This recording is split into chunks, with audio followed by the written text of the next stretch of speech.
Hello,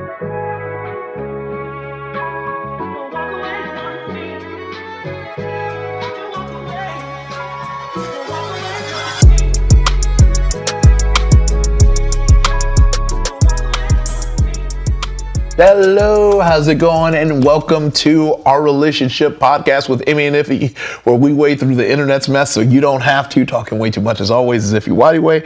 And I'm joined by my lovely partner, Emily Louise. Yes. And today we have a friend, a nerd, a great guest, Kira Noir. How you doing? I'm doing great. Oh my gosh, yeah. So the way we start things off on the pod before jumping into all of this is we like to do a check-in where we talk about something we're excited about that has happened, will happen, or is currently happening. So I think, Em, I'll let you start. I am excited about PAX East. Oh yeah. Which is at the end of March. Yeah. But it's the only PAX I haven't been to. I grew up in Massachusetts, so I'm excited to take you to a bunch of places that I love that you've never been to before. All right, yeah. We'll see. We'll see. We're going to Kowloon. Oh, all right. What is Kowloon? You don't remember talking about it? It's the giant like tiki bar. Oh yes, yeah. Me and Josh Gondelman love it. Yeah, Kowloon just doesn't sound like a tiki bar name. Like it sounds like a Western it's saloon. Sci-fi name. Yeah. Kowloon. Okay. Oh. Because it's a saloon. Oh, okay. Got it. Okay. Yeah. I guess for me, it's about the same. We're gonna do big facts, and this time we're actually announcing it. Before it was like the secret panel show because I was playtesting it at Unplugged, and now we're ready to unleash it. We've worked out some kinks on it. Yeah, and now we're just getting the teams together now, which is something I'm probably gonna be doing this weekend, and then ready to let it rip. Besides that, there is a comedy show on the 25th, that Wednesday before the con. If you're in town, come laugh with us. We're going to be telling jokes. Mm-hmm. But yes, Kira, do you have anything you're excited about? I've only ever done casual cosplays. Yeah. And I just met someone recently who is going to help me make more serious superhero cosplay stuff. I'm going to have it in time ready for DreamCon and Expo. So I'm super excited for that. What is is it a secret, or do you Static Shock. Oh, I've always wanted to do a really feminine version of Static Shock. Yes. But all of the mass-produced stuff online, it's just like it's for men, which is fine. But I want one of those like stick-to-me bodysuits with the accents and everything. Oh, yeah. And I finally found someone who can do a custom version of that, and I'm really happy about it. I think we're all doing serious cosplays this year. Oh yeah, I know. I'm getting some armor made. I'm gonna be doing Callus and Toll are these Warhammer Age of Sigmar characters, and Armand Toll is just a black dude in armor with like locks, and I'm like, I already got one of those things. Let's go ahead and get the armor. I'm gonna do P2 from Hunter x Hunter. Yeah. So look, we're all locking in. Mm-hmm. Yeah. Yes, it's a cosplay year. All right. Well, let's go on ahead, and we're just gonna kick this off by jumping into one of the mess hall emails that we have, and go from there. The subject line says polyam at home discomfort. Hey, Emily and Iffy, this may be a weird one or maybe completely normal. Who knows? You can call me Tatsu. I guess people I'm familiar with would know me if they heard it, but I doubt they're in the same circles podcast-wise. I guess when we're doing our relationship format, I'd go, 31 non-binary, have been in a varying open E&M polyam relationship with my wife of 6 years, 34 female, for over 11 years. We've had our ups and downs, as with any relationship that existed during lockdowns and such, but we're solid. Due to a recent addition to our family, newborn child, and her pregnancy, my wife has been unable to visit her partner, male 30, of 3 years, as he lives overseas. So he's come to our home for a week. She'd normally go to theirs for a long weekend holiday every few months. With this being the first time they've seen each other in a better part of the year, I've taken the spare room to give them some intimacy. Except I suddenly feel like an intruder in my own home and have been having panic attacks trying to get to sleep. I had a similar feeling on our first group holiday where, again, they hadn't seen each other for a long time, and I was in my own room whilst they shared. It's hard to talk about because I don't really want to make this week about me. I'm questioning whether I'm actually built for polyamory or if it's just the sudden change in priority I've become used to when we're together that's throwing me off. I've never felt like this hanging out on day trips with other partners or when she goes to them. It just seems when we're in proximity but apart. Would love some insight if you have it. I can follow up with additional details of the history of our relationship if it's seen as important. And then thanks, Tatsu. And as an immediate follow-up, congratulations on the engagement, by the way. Very excited. Thank you, Tatsu. Thank you.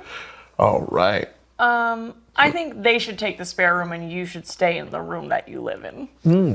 Yeah, I feel... Because that's like a full switch where you're like, oh, now not only am I not in my bedroom, my partner's in my bedroom with their other partner. Yeah. That's a lot all at once. Yeah. I think especially with like nested polyam partners, and I've like most things in polyamory, it varies from people to people. Like I think we think that the moment we don't like something in polyamory, we're like, oh, maybe this isn't for me. But it's like polyamory is very bespoke, which is why it's very hard because with mononormative stuff, you know, everything is assumed to be one thing, right? The relationship escalator and how that works, everyone assumes that their perception of it is the one that everyone's agreeing on, and that's how a lot of conflict starts, which is why I'm like, even if you're not polyamorous, you should be talking in your relationships as much as you would be if you were. Yeah. So all that being said, it's like, yeah, I think that, there's like a disruption of space here. And I think when you're at home, it is your space. Being ousted from like your bedroom is going to feel like, it's not going to feel great. Even if you're like, oh, I'm okay with this. And then you realize, oh, maybe I'm not. Like, that makes sense to me. It doesn't feel like crazy to be like, oh, I feel weird about this. Like, sometimes you're okay with the thing in theory. But then in practice, you realize like, oh no, this is, And I don't think it makes it about you. I think it's very important to make an adjustment while you're dealing with this. Like, I think it's like, hey, can we try swapping? Maybe y'all will be in the spare room and I have the bedroom, because I think that's completely fair. I think, like I've seen every variation. I've seen couples that are that do that situation where like, other partners will come and have the bedroom and the other person will sleep out there. I know partners that are like, we have sex in our bedroom, and other partners we either in the guest room or in, on a like polyamorous couch is where in a polyamorous couch is one of those like, those modular couches that like are huge. Yeah. That's I always refer to those as a polyamorous couch. Like that's where you sleep with like other partners. So I think that it really is, I don't think you're in the wrong for feeling the way you do, and you're already in the right headspace by kind of like making sure that you're considering everyone's feelings. But I think it's okay to clock like, oh, this feels odd, especially considering the fact too, like there is a sensitivity having a newborn child in the space too. Yeah. Where there's a different connection happening that like has kind of been disrupted. And I think it's the same thing too when you're on these trips and you're in the same proximity and you're sleeping alone. I think it's worth, communicating that maybe all through the trip she isn't just sleeping with, in the same room as that partner. And maybe it's a thing where it kind of trades off so that there's kind of a sense of regularity and it doesn't feel like a third wheel. Because I think the number one question I typically get asked when people are asking questions, friends specifically, about like polyamory and how it works, I was like, the number one thing is like, no one in the situation wants to feel like the third wheel. Like it should always feel like everyone's included. If we're doing something together, we're like doing it all together. And then when it gets down to like one-on-one time or like, who's, getting attention, I think that's a conversation you have before that happens to avoid that kerfluffle. I think too, obviously not for this situation currently, but if this happens again where it's like, oh, he needs to come visit us because we have a child, I think you need to talk about if it's fine for you to just do childcare alone for the first like night or two. Yeah. Have them get a hotel. Because I was like, because it might be easier to like, oh, you have this time away, and now we can go and do business as usual, like afterwards. Oh yeah.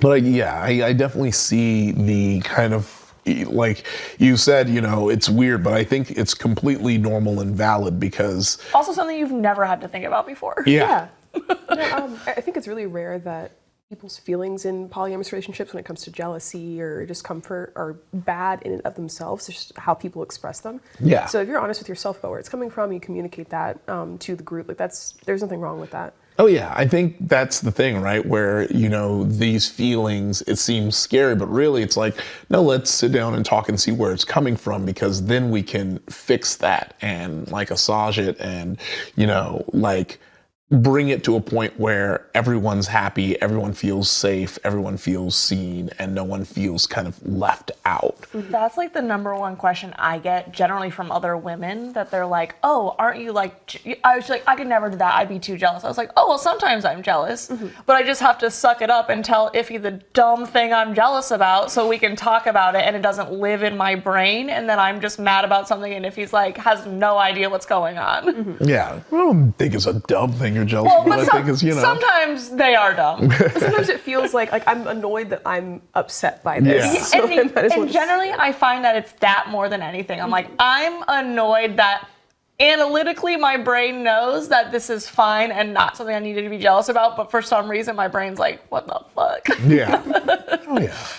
I think that's what it's all about. So yeah, Tatsu, best of luck. But I think, you can never go wrong with communicating is my theory. I think there's no such thing as over communicating. So, go for it. Especially because they're very clearly just trying to give their partner the things that they think that they need and deserve, which is always very cute. Of course. All right. Well, that was the mess hall question. It is time to jump into the internet's mess and head into Reddit, where it's going to get buck wild, I am sure. On Reddit? What?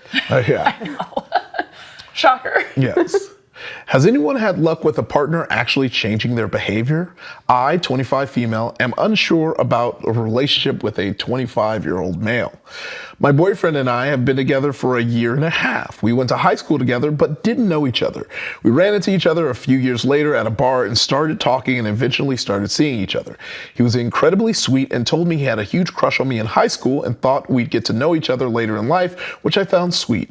He'd send the paragraphs about how beautiful I was, how awesome I was, etc.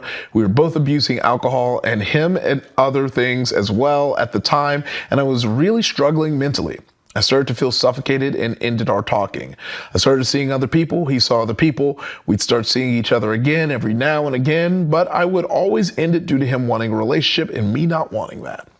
Eventually, I started to have feelings for him and we started dating. This was spanned over probably a year.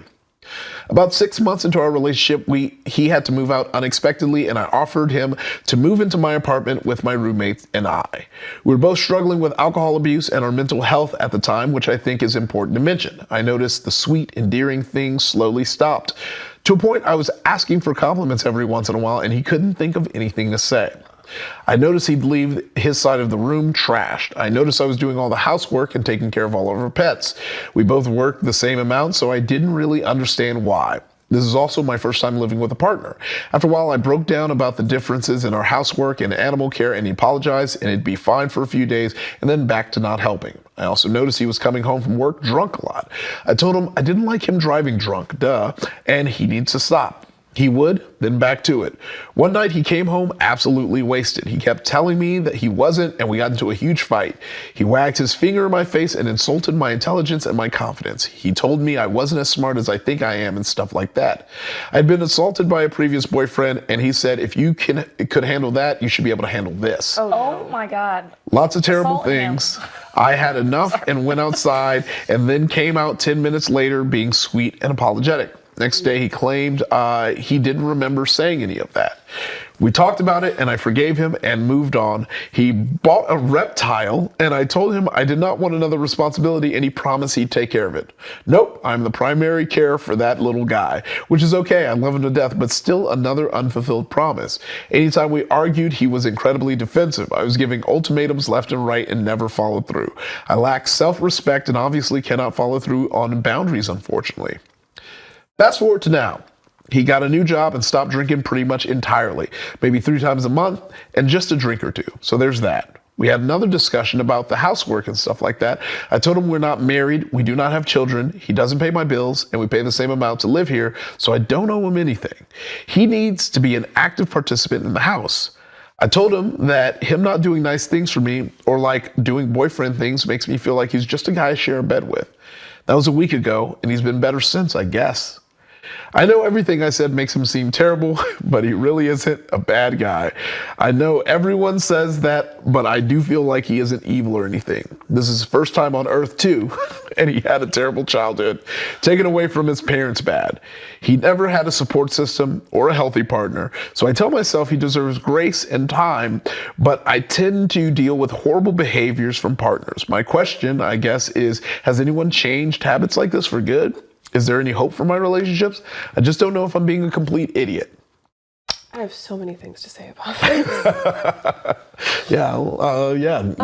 Go off. This was me in my early 20s, which is why this is pissing me off so much. I'm not mad at the original poster for this. Yeah. They won't hear this. I think that a lot of times when people say that, of like, oh, they did all these terrible things, but they're not a bad guy, they think that all of the nice things were who that person really is. Yeah. And all the bad things were just because they were drunk, because they were angry, that like it's not really who they are. And it's like, no, both things are who they are. Yeah. I think you are what you do when you're happy and you are what you do when you're upset. And you have to kind of combine those two things in a person to get the full sense of them. And so yeah, he can definitely change, but that's just gonna take time. If after a week, it goes back to normal, then that's just kind of who they are. Well, that's what I was going to say is like, especially in relationship dynamics, expecting change without there being any change is kind of hard, right? Yeah. Like at what point have you shown him that his actions won't be forgiven, that he can't just, lean back into it? Because like he's at the new job, he's not drinking, and it seems to me, based on everything you said, this person has a drinking problem. So the fact that they're still like drinking. They both have drinking problems. Oh yeah, but I'm assuming and wondering. It seems like this person has stopped drinking, and this person's still drinking. But that, that's just an assumption, just the way that they're kind of talking about this. Yeah, it seems like they both have severely unchecked depression. Well, that's what I was gonna say. Is like that's the other change too. Is I think there needs to be a professional involved on both sides. I think you need to be talking to a therapist. I think he needs to be talking to a therapist. I think also, I think the thing that always kind of gets me of like someone being like, it's his first time on Earth too, and he had a bad thing, so he deserves grace. I was like, well, what do you deserve? Like, don't you deserve anything? Because in that equation that you laid out, you get nothing, and this person gets all the grace in the world to keep hurting you. Yeah, you're saying it's okay to treat me like shit because you don't know better, but that's saying not giving you any autonomy in the situation. And how are they supposed to know better if there are no consequences for their actions? Exactly. Sometimes the kinder thing to do is to show them like, hey, if you treat people like this, you're going to lose people like this. Yeah, exactly. Yeah, I mean, people can definitely change, but ultimately, it's because he wants to change, not because you can get him to change. Yeah. He has to want you to treat you better. He has to want to be better for himself. You can't make him do that. He simply will not. Yeah. I mean, and this sounds very exhausting too, where it's just this kind of repeating pattern and you're just kind of hoping, because I think it's like you say, when you're holding on to like the good version of this person in your head and letting them get away with all these bad things because you're putting an asterisk around all of it, you're not like the biggest way people change and see change is when they see that their behavior won't be accepted. So when it is things where it's like, hey, especially like if this, like, sure, it seems like you're in it for this one. If he, backslides again, does this again, I think that is your sign. Like, you got to get out of there. You gotta. I also think now that he has a job, you guys should not live together. Yeah. Find his own place. Because I think that on top of all the other interpersonal shit you're working on, the chores thing, the pets thing, like, that is just adding stress, and like, it's your 80-20 thing, right? Yeah. If 80% of the time you're annoyed, the other 20 you're also just going to be annoyed because you're pissed the other 80% of the time.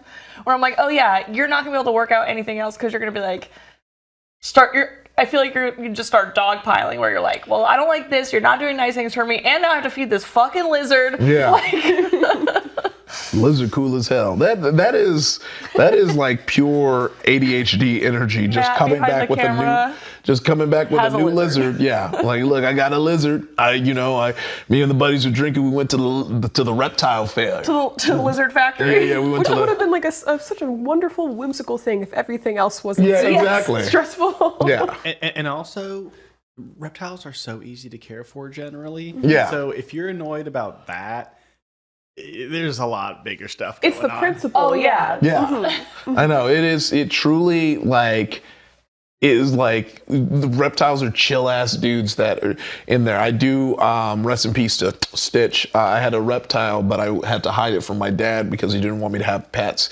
And I didn't realize that reptiles should probably be able to see, because I had it. This is like when I was real young. I had it in I went and got like a reptile box, and I like had it in my drawer, but under the clothes. Oh my God, Ivy. Yeah. Oh my God, I didn't know that. Yeah. It was and I was real sick. I was sad, and I couldn't let my dad know. That's probably why my dad thinks I'm weird, Wait, because I would be sad Did for it random die reasons. in your drawer? Yeah, like, And then I you couldn't pulled him tell out. anyone? I pulled him out to feed him, and he was just like, "Bro, that was a dumbass idea." Like his last, and I had to be sad in silence, be like, because I couldn't laugh, that's awful. No, I mean, it's this is like pure kid energy, It's like, this boy crying over everything. He's silently sniffling. This boy keeps opening his dresser drawer and sobbing. Yeah, Stitch. But yeah, no, I also was like really afraid. I'm afraid of bugs. And if you're someone who's thinking about lizards, but you're afraid of bugs, let me tell you, don't do it, because you got to interact with a lot of bugs to feed them They don't have lizards. to be alive. Well, the only ones when I went to Petco, at the time, in the early aughts, and the only crickets they had were ones that were alive. And they would pull you in the back, open a barrel, and then stuff Stick them your hand in, baby. and then hand you this bag of live crickets. I'm like, huh? Matt, is that how you get Tina's crickets? She doesn't do crickets because crickets are low in protein compared to many of the comparable insects. But also, she won't eat things that aren't live. That aren't alive? Yeah, she only eats live. Oh. Because she eats mealworms, right? They're technically super worms Oh. or great. tobacco hornworms, which are much better for her and more expensive. And this has been Lizard Talk with Matt. Lizard autism with Matt. I was like, look, if you're guessing it, you're right. Because that's a level of if you go up to your average lizard head, I feel like, who isn't just like a normie lizard guy. We gotta start calling people lizard heads. You're like, oh, what are you feeding? It's like, I don't know, some worms, Bugs. some bugs, whatever they had in the Hakuna Matata song, I tossed that in there. Grubs. And then he's like, it's super worms. Actually, super weird. It's actually super. Actually, super worms. If you want me to tell you about the fat and protein content of super worms versus mealworms, we can get into it. Only if you want me to after this, start I do eating wanna it. get into that. Yeah. Only if you want me to start eating them I'm worms. doing macros for Tina. Yeah. All right. Well, that's a open and shut case, so we'll call that there. Break up with him and speak to her. I don't think you need to break up with him. Yeah. But be prepared to if Yeah. things backslide. Also, stop making ultimatums if you're not going to stick to them, because that Exactly. just teaches him that if you make an ultimatum, you do not mean it. Yeah, but you also shouldn't make ultimatums. Like I think you can have a conversation and try and work. And then if you're like, but I think like you can set boundaries and you can say like, hey, this is what I need for a relationship. I think there's like because it is funny because like, I think you should make ultimatums, but you should make firm boundaries. And there's like a very interesting line you walk in that, because there's like I feel like an ultimatum is like, if you do this, then it's done. And then I feel like a boundary is like, this is what I need to feel safe and secure in this relationship. And like, I can be, that's where the grace comes in, where when you set a boundary and you see them actually trying, then that's where the grace comes in. You don't give grace when someone's not trying, when someone's just, disappointing and failing you. At that point, that's not what grace is for. Grace is for someone who's actively trying to not stress you out. We've said this on the podcast before, and I'll say it again. Shout out to my therapist, Eileen, Yeah. who says apologies are for mistakes, not choices. Yes. That's bars. Yeah. But I was like, yeah, because if he's actually trying and sometimes messes up, that's a mistake. What he's doing now is making a decision. Yeah. All right. Well, let's jump into the next one. My 27 male boyfriend flipped out when I, 29F female, asked what brings him joy. My boyfriend was saying he doesn't feel joy for others. I was asking questions about where and how he feels joy to understand better. He says he feels joy in his own accomplishments, in things from dopamine, serotonin. I asked, like what? And he wouldn't provide examples. I started to ask, dopamine, like eating, smoking, and he jumped up and said, fuck off. And then I was trying to explain, fuck you, you're an asshole, told me to leave him alone and shut the door in my face when I tried to further explain where I was coming from. He claims that what I said is fucked up and hurtful. He feels like I was implying that he gets the most joy from eating or smoking and was thus demeaning him. Was it fucked up to only list eating and smoking as examples? No, because you're asking him the question to get clarification. I feel like you clocked in your boyfriend that he doesn't experience joy from anything, and he clocked it too. And because if someone was like, what is joy? I don't know, like my accomplishments and things from dopamine and serotonin. Like, when you get to the scientific level of, when my neurons release the serotonin, like that brings me joy. One, this might be sociopath, where you're like, oh, I don't feel joy and I do not like stuff. For me, people who don't have hobbies, that's a red flag for me. Mm-hmm. Oh no, that could also mean you're dating a immigrant parent. Because I remember my dad got so yeah. Are you dating a 60-year-old Nigerian? Let me know. I know you said 27 male, but black don't crack. Are you dating a 60-year-old Nigerian? Because I remember I was sitting around one day and because he would always get on my head about drawing or he's like, I don't know why you like playing the video games. I'm like, Dad, don't you have any hobbies? And he looks at me, then he goes, working is my hobby. I was about to say. Yeah, that ain't a hobby, dog. That ain't a hobby. That is your job. Don't Confucius me. Sit your ass down somewhere. That ain't a hobby. He was so serious too, as if I was dumb for not knowing working is a hobby. Obviously, paying bills. My nigga, you are an accountant. That ain't fun. Unless my dad's autistic, then it is. Well, could be both. No, he's not. He's not. There's certain things that I know that he oh man, it would be I just considered anyone with a Nigerian autistic parent, especially that doesn't know, I'm praying for you. I don't even pray, but I'm praying for you because I can't imagine the things that they remember and have categorized. I cannot believe this. This is your 47th A that you have gotten. And in your career, in school, you should be at least 56 or 60. I'm sorry. You don't think your dad can do that? The man who tells us the exact last day and time we've called him?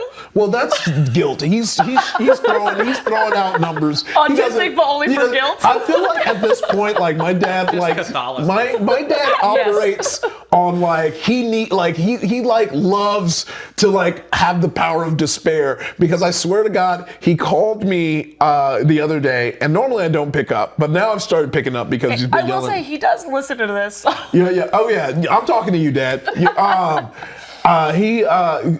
He'll pick up, and he almost seemed like annoyed that I picked up, because now he can't hold it over my head that I don't pick up, because he was already talking about my city. He was like, I called Kiru and Kobe and I had to leave a voicemail. I was like, yeah, and I picked up. What's good? And I was talking, and he was trying to get off the phone. He's like, I'm just calling. No, we're going to have a conversation now. I'm going to make you talk to us. You're going to hear about South by Southwest, Like, it's so funny.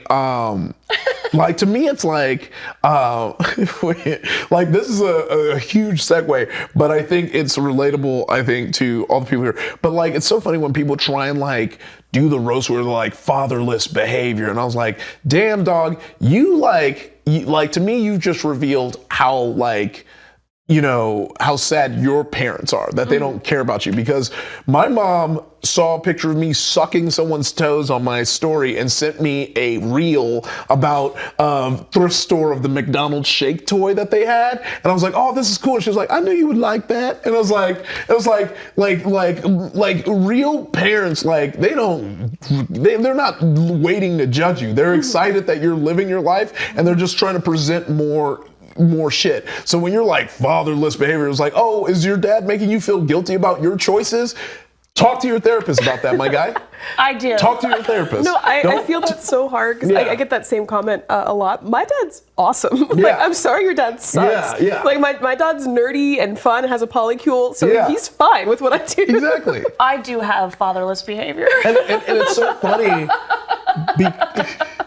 because like you have like people who like are gonna hear this and are gonna be like, oh, they're gonna try and like make some kind of convoluted thing of like, oh, the parents are bad, because it's like, no, like, and I feel so comfortable saying this because I've been a parent for 10 years at this point, or in a couple months, that it's like, no, like, when you really like, when you are truly being like what I feel like the actual goal of a parent, which is like unconditionally loving your child and accepting and trying to let them like what they like. Let them like what they like, presenting the world just like, no, I'm not like sitting here trying to mold you in anything. I'm not chastising you for liking something I don't understand. Like, that's why it's like, do we want her to like My Chemical Romance? Yes. Does she not, and like Taylor Swift? Yes. Yeah, but it's but like, that's fine. But it's fine, because it's like, all I'm trying to do is make sure that there is another clear-minded, accepting, sweet, smart, intelligent human out in the world to combat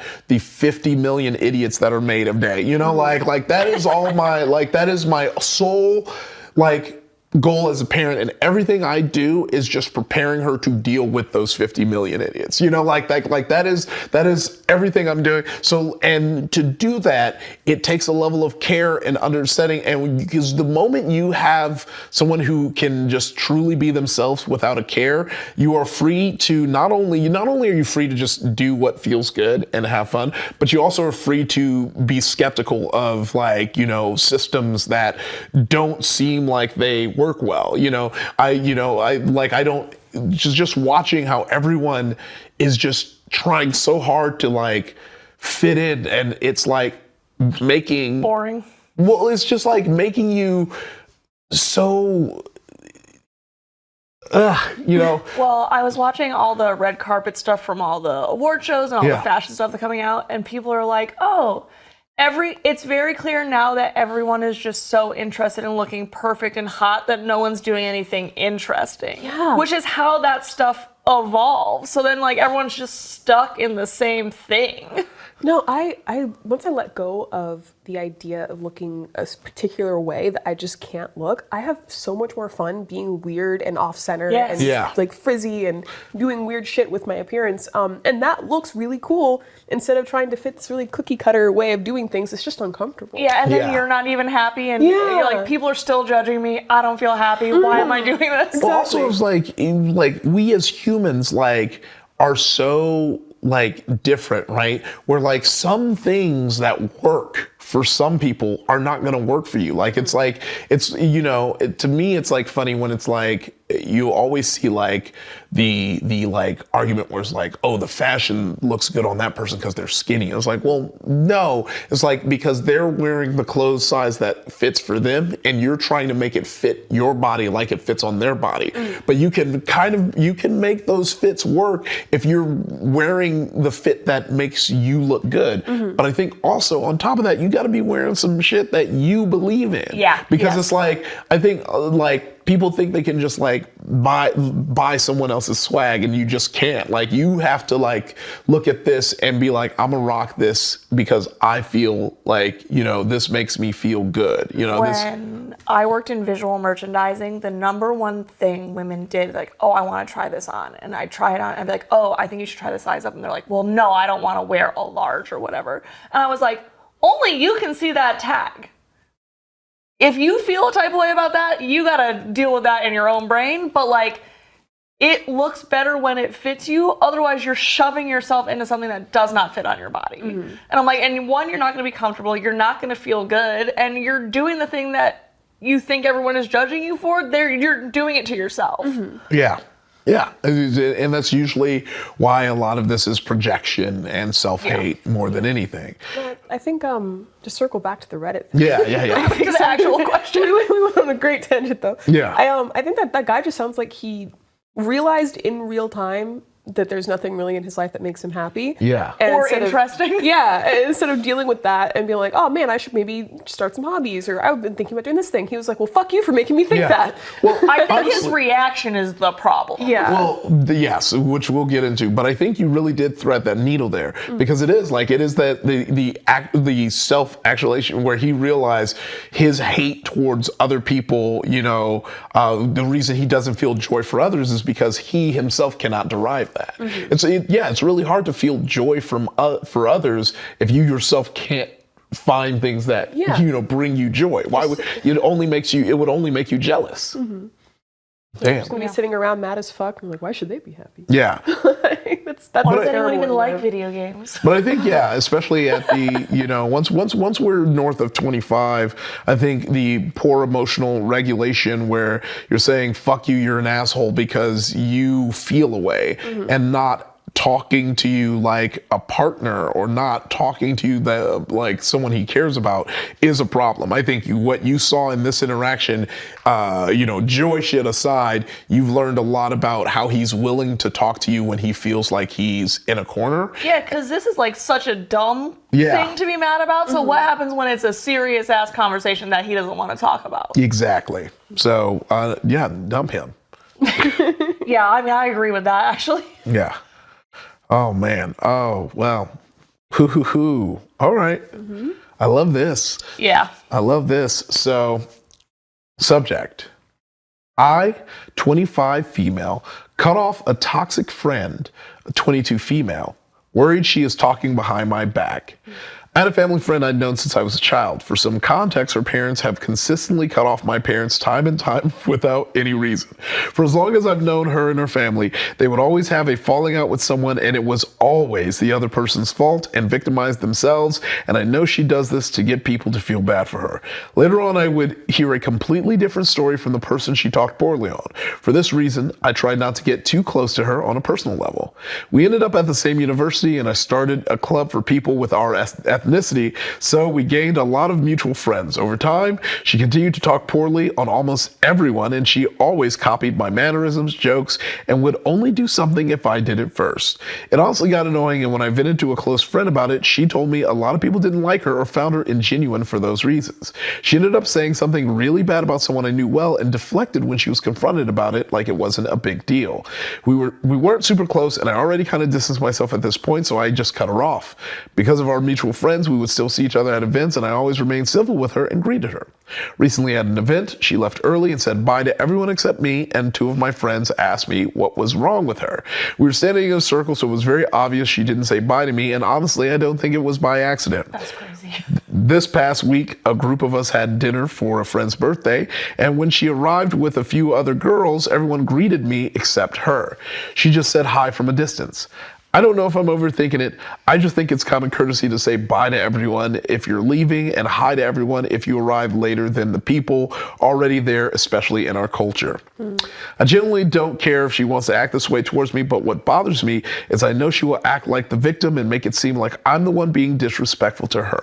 I don't talk about her to anyone, but I know she'll use any excuse against me, and I worry she will talk poorly on me and my friends and anyone that she still talks to. How can I find peace in that, especially if we're in the same place?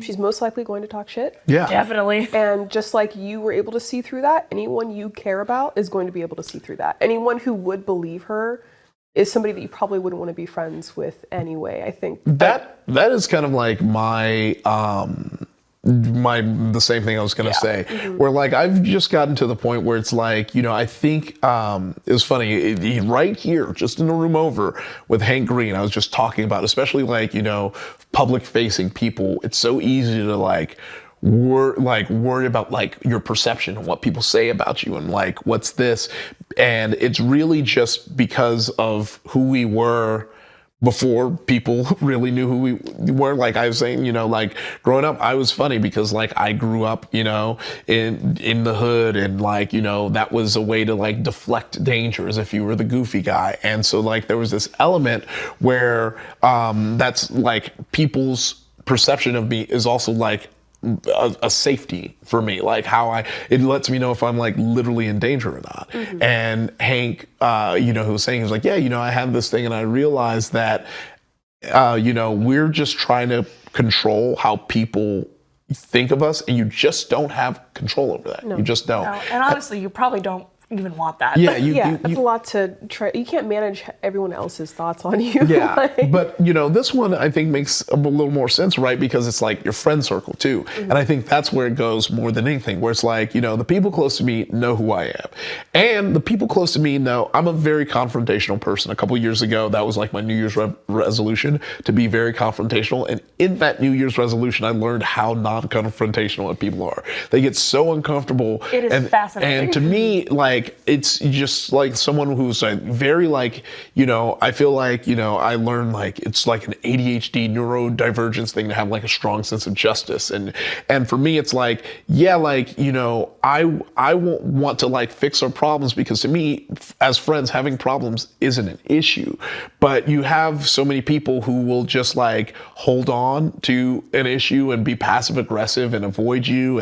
And for me, it's like, okay, well then to me, we just weren't real friends. Yeah. So I say all this to say, it's like, yeah, you don't need to do anything. I think any friend who's just gonna take the word of someone, you know, then just like let it be, then let them disappear with them, because that was gonna be bound to happen at some point anyway. Right. And I feel like I've dealt with this before, where you know how someone talks about the people they don't like. Yeah. And so when you have a falling out with them, or you're not on good terms anymore, it's like, I already know what they're going to say and how they're going to say it and all that kind of stuff. But it's really, I feel like living through it, it's like, oh, it's actually not that bad. Because when they do that to everyone kind of sees. Well, that's what I was going to say too. I was like, if her family does this and she clearly does it, even if people believe her now because they're not interested or they don't know you and like, you know, whatever, I was like, oh, it's only a matter of time until the exact same thing happens to them. And then they're just going to know. And then all of a sudden, everyone's going to know because they're in college. Yeah,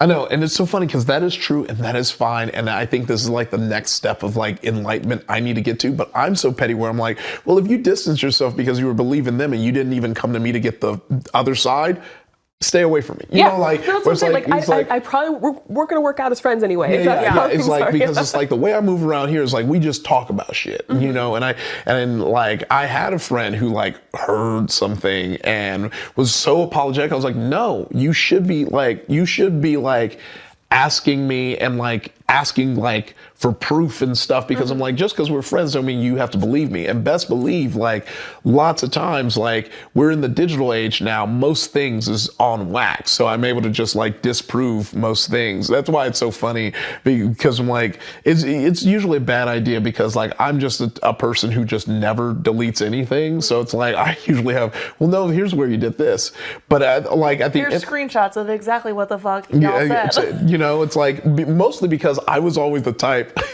and this is I don't do this anymore, but I think it's also because like the people I date are different, like, but early 20s, I was like 100% the guy that was like, you said this, and I'm like, nope, here's the screenshot where I said that. Like, here's, and I think it's because it's like this feeling like I'm not being heard or feeling like I'm being like misread.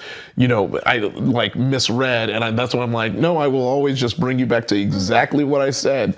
And like, people hate that. Yeah, I've learned that too. Yeah. Because I'm big on that also, where it really irks me to feel like people don't understand what I'm talking about, and so I'll over-explain of like, oh no, this is what I said, this is what I meant it. Here's some proof of like, this is and then people are like, oh, well, they I don't know why exactly that pisses people off. Well, because they're hoping that you're just gonna go, oh, okay, and it's just gonna go away. Right. Well, I think there's two reasons, right? I think one, it takes the like wind out of the sails of the argument they're trying to make, and they have to actually like engage within like admit fault and be like, oh, I must have misrepresented. And two, it's the thing where like people want to operate on like the idea that we're just talking in this like hearsay area, and now that they're wrong, they don't want to admit that they're wrong, and they'd much rather make you seem problematic. And you know, there's just been too many times I've dealt with people who have been like, have found out that they're wrong, and they're like, oh, I don't want to talk to if he keeps bringing it up. And it's like, I'm not bringing it up. I'm trying to resolve it. You're thinking about it. You're thinking about it, and you know that if you talk to me, you're going to either have to A, apologize for being like wrong and not having all the facts, or B, try your best to ignore it. But because people who know me know I'm going to check you. I'm gonna check you every time. I grew up in a whole environment where you got checked. So sorry, sometimes you get checked and it's not the end of the world. Sometimes you could just be like, yep, my bad. Well, also, I don't know when being wrong about something, especially that's like not factual necessarily, became the worst thing. People think that when you criticize like their information or like, anything like that, the reactions to things, that means that they're a bad person. Yeah, or dumb or whatever. Like, that's not what I'm saying. We can just resolve this and be fine. Look, this is the forever one, and I feel like this might inspire me to finally write this on the Substack, where I want to write an essay of how Let Me Google That For You ruined the internet, right? Yeah. Because there used to be, I don't know if you remember Let Me Google That For You. Yeah, where like someone would ask someone and someone would tongue-in-cheek do that and it would Google it.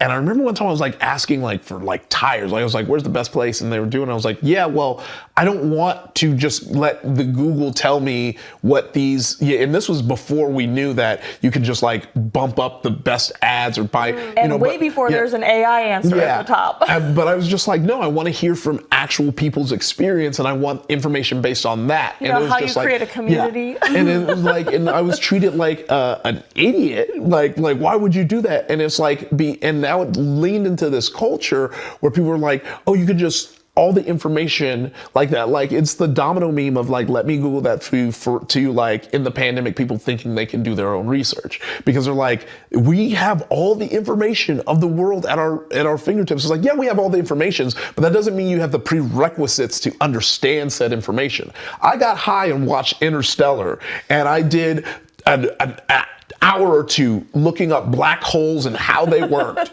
and you want to know what I learned after the hour or two? I didn't understand a single word that was said to explain how black holes work. Have you seen those videos online? There is one about black holes specifically that are like, it's like an expert explaining something that they're an expert in to like a kindergartner, a middle schooler, a high schooler, and like a college graduate. Love those. And me too, but there's one about black holes, and I got to like middle school, and I'm like, and I think that's as much as my brain can actually understand on this subject. Yeah, and was like, fine. it was like, and so you mean to tell me that, you know, so and so in Montana can go on Google and figure out microbiology in a day? No, get out of here, dog. But it's because that we've, you know, societally made people believe that with the information you can Google, you have just as much information as someone who went to school, and that's the problem. That's why, no, maybe you don't Google it. Maybe you talk to a scientist. Maybe you talk to an expert in the field who can explain to you. Maybe you, and now we're in an age where there's so much misinformation via Google,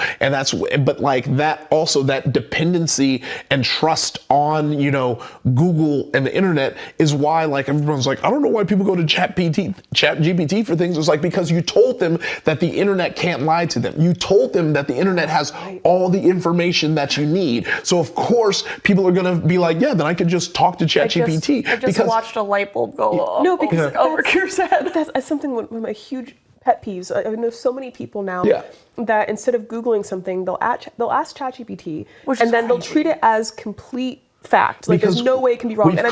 We've created a trust in that system, and because I understand how on paper, even if you explain, it was like, yeah, that's just scraping the internet, you're like, perfect. Yeah. Then I don't have to Google it because ChatGPT will do all the searches and pick the best one. But they're not picking the best one. Exactly. They're picking the one that they think you want to hear. Exactly. But if you're trying to be like, well, that's what's happening, they're like, well, why wouldn't it? And also, because it's basically the same technology as the Google. Because we've created this trust, you know. It's scraping Wikipedia, but it's also scraping 4chan. Exactly. So like, And Reddit, and just, oh man. Exactly. We built the trust on an early internet database that Google had, which there was so much more impetus on like honest, raw facts. And performance. And it is like locked in your like consciousness that like you can trust this. So but like there's so much misinformation. Like anyone can have a website. You can have like we used to know this when I was in school. They said don't use Wikipedia as a source because anyone can change it, and like you don't know how accurate that is. And now we just ask ChatGPT for everything. What was so funny is I was, even back then, I was just like, but yeah, you have to cite your sources. But yet, you know, like I was hesitant to that. And to me, it's like, well, now that argument, the argument that I was making, I can see why I made it, but the win from the sales of that argument falls when your sources can be articles and websites. So now you can literally find a source for any fact that you want. You can go make the source. Exactly. And then cite it. But once again, like I said, I think, you know, out of everything, the like hardest, the hardest and strongest foundation of a building block in the human psyche is trust. That's it's the hardest thing to gain, but once you gain trust, you can let so many things happen. You can let a weird hot dog skin person tell you that the sky is red. If Trump like posted the sky is red, we couldn't tell his followers that it's not true. And it's like, as much as we want to be like, it's because you're dumb, it's like, no, because as humans, the most important like connection we have to other humans is trust. And it's so hard to break trust. That's why it's so hard to get people to cut off family when they know that they're terrible for their mental health and sometimes physical health. It's why it's hard for people to break from religion. It's why it's hard because trust is one of the like strongest building blocks of any human relationship.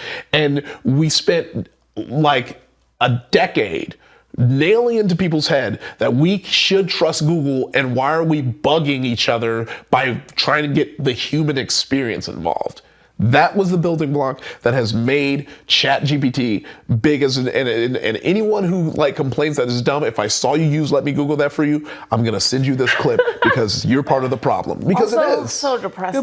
Good point. But also, I think one of the things I like most about myself, I know we're not doing things that we're excited about, but if I don't know a word someone's using, if I don't know what they're talking about, I'm just gonna be like, I don't know what that means. Yeah. Because I'm like, otherwise, I'm just going to sit here and I'm either going to forget because my brain will forget to like look it up, or I'm just never going to know when this person is using it and can clearly just tell me what it means. Well, that's the thing is like that was the other side of it. Like I focused on the kind of let me Google that to ChatGPT ratio, but it's the other thing too where it's like, well, like why would I ever be wrong when I have all the information? And then Yeah. like, then that kind of has been used as a metric where like, no, dog, like scholars, scientists are happy to be wrong because it means you get to learn something. Yeah. And that's the thing, is something shifted where like, you know, like intellectualism was like looked at as something as like the desire to learn. And now it is warped into being perceived Into as I know smart. everything. Yeah. Not even I know everything, just being perceived as smart. You know, like, and that's the thing, is everyone wants to be perceived as smart, and they're like, well, if I don't know something, then I lose that perception. So I have to double down. But then they say the craziest shit. I'm like, you already lost that perception. You're clearly a moron. It, at this point, it's all like what, perception, right? Yeah. Like, how many times have we seen like every debate video, right, that we see on the where it's like, you know, I forget the channel that does it, but it's like you know, 20 people versus and like one guy. this, I hate and you'll those. watch it and you'll be like, damn, these people are getting cooked by this person. But no, if then you look at the responses, it's like, damn, these guys don't stand a chance. And you're like, oh, we watched the same video, and yet because Totally it's like different takes. because it's like, oh yeah, because even though we're watching this and be like, oh, these people are like, this guy is ripping apart all of your beliefs with these facts, we've created a 2-word dismissal of real facts, right? Where it's like, oh, that's fake news. You're just. You got that from CNN? You can't believe that. I can't believe a scientist. Well, why would I believe a scientist? Scientists lie to you sometimes. Why would I believe them? This one random thing from 4chan, that's fact. Yeah, Oh, God. I know. This anime avatar would never lie to me. Yeah. Yeah, it's wild. Anyways, this girl's definitely going to talk shit about you, but I don't think it matters in the long run. Right. Yeah. You gotta let go of the... Especially because they'll, even if she says some shit about you, a thing that I deal with, even if they say some shit about you and then they meet you, they're going to realize that that's not true. Yeah. Also, like, when people I don't like don't talk to me, I'm like, thanks. Yo, bet. You know, like, bet. I wasn't trying to talk to you. I was like, I try my best not to be fake, but I do think like there's a level of professionalism. Being Y'all are cordial homies. is Y'all different. are homies. There's no need there. But if it's like another comedian I don't like, then yeah, I'm gonna be like, hey, how's it going? But like but like, you know, I love it when like it's like we know we don't fuck with each other. And you do like, hey, and I'm like, like, nah, nigga, like, nah, let's keep it buck because Yeah, you don't know be I'll trying slap to come you. to our Anyway. parties. No, it's just funny. It's like this is like champagne problems to me. And like I get it because the emotions behind it aren't champagne problems, and I don't want to be saying that, but I do think like if someone you don't like and you've cut off is not talking to you, perfect. Because like you said, all the friends are already like, that's weird. And you were already trying to distance yourself from them. So this is a way to get out of this friendship without having to actually tell them they're a horrible person. As a matter of fact, Also, it's like the whole thing with being upset that they're not saying hello or goodbye. You're gonna have to just let that one go. Yeah. I don't. You mentioned something about culturally it's supposed Yeah, to be more important. So I don't know about that specifically. But I mean, like, you know, as a Nigerian who's like, you know, you must say hello to everyone when you like, yes. Sometimes culturally you can just let something slide because at the end of the day, it's like, you know, you don't need that. I think as long as you're doing like your thing where you're being cordial and they're doing that, it's just making them look bad. I think that's true. Like, yeah, because for you, since it's important, you should keep saying hi to them. Because even if they're not saying hi to you, people are gonna clock that. There's no way that they're not. Yeah. So, you know, checkmate. All right, I think that's all the mess we have for this day. Is there anything you want to plug before we get out of here? I'm very silly on TikTok and Instagram. So if you want to follow me on TikTok, it's at @TheKierNoir and Instagram @TheKierNoirGram. Yes. And like we said, like got a show in Boston coming up, and then I put the tour dates out. We got a whole lot of shows. Just go to iffycomedy.com. I got the tickets up there. If it says ticket incoming, it means the ticket link hasn't been made yet, but I will be trying to upload when the new tickets go live. So I'll see y'all wherever you're at. And I've already heard people being like, you're not coming here, you're not coming. There's still some dates being added. And if I don't come there, then I'm gonna post the link where you can tell me where you're at, and then I can come there when you and your friends tell me that you're there. All right? Sounds good? Love you, bye. Love you, bye.